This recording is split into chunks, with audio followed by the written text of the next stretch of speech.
Hello, everyone. Welcome to the Redmen TV and your latest edition of Expert Insight. My name is Dan Clubb. I'm delighted to say I'm joined by Fabio Schaupp for this one. Fabio, mate, how are we doing? You okay?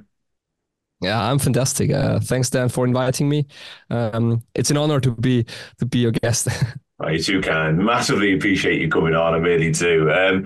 Yeah, we're here to talk about Vitezslav Jaros, a man who has all but been confirmed as Liverpool's third choice goalkeeper for the upcoming season. Adrian left, you may be aware of. It's been confirmed that he will be heading back to Spain, which means that Jaros, who a lot of people have been speaking about, suggesting he might be part of Arne Slot's plans, as things stand, it does look as though he will be third choice behind Alisson Becker and Kevin Kelleher, of course. And Jaros spent the second half of last season on loan in the Austrian Bundesliga at Sturm Graz. He actually replaced, I'm going to struggle with this name, but bear with me, Kjell Scherpen, who was injured for Sturm Graz, and Jaros came in. I mean, just tell us, Fabio, first and foremost, what was sort of the initial feeling in Austria? Was there excitement? Was the hype? You signed someone for Liverpool, albeit relatively young, relatively unknown for Liverpool point of view, but Liverpool player coming to Austria, that must have been quite exciting for Sturm Graz fans, I guess. Yeah, 100%. I mean, Sturm was doing a tremendous job over the past 3-4 years. They built a strong squad. They also won the league now this season for the first time since 10 years. It's not Red Bull Salzburg.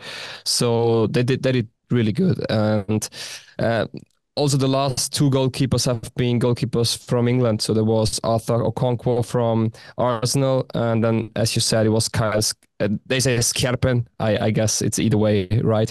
And he got injured in winter, and they tend to be really obsessive with international transfers.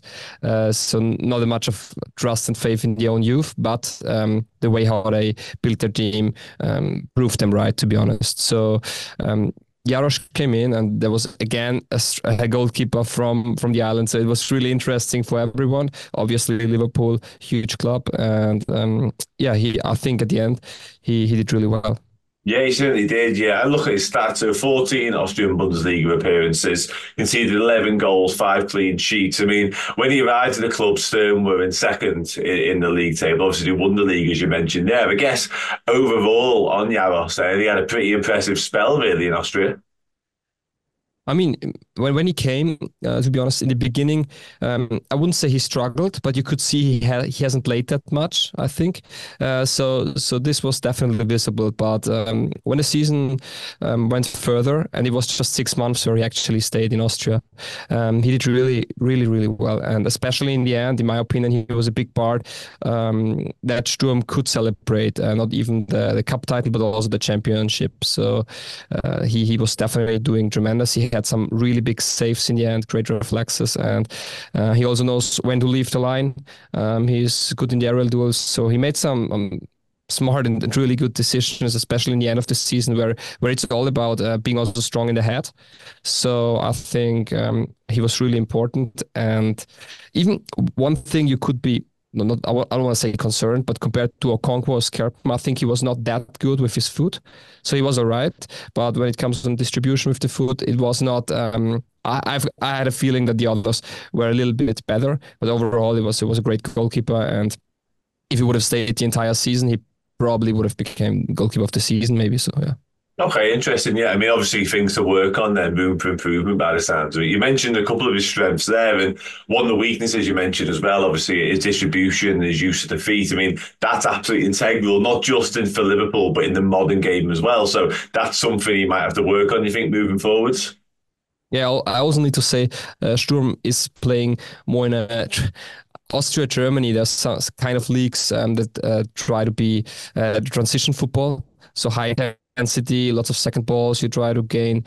So it's not often a build up from the back, and Sturm is also playing in this kind of style. So it was not required as well. And when there was high pressure, then sometimes, especially with his weaker foot, the left one, he struggled a little bit. But I wouldn't say it was a huge limitation. I cannot remember that there was a goal after that conceding or something. But if I would need to say a weakness, that's more or less this, because on the line and also the aerial duels, he was really good.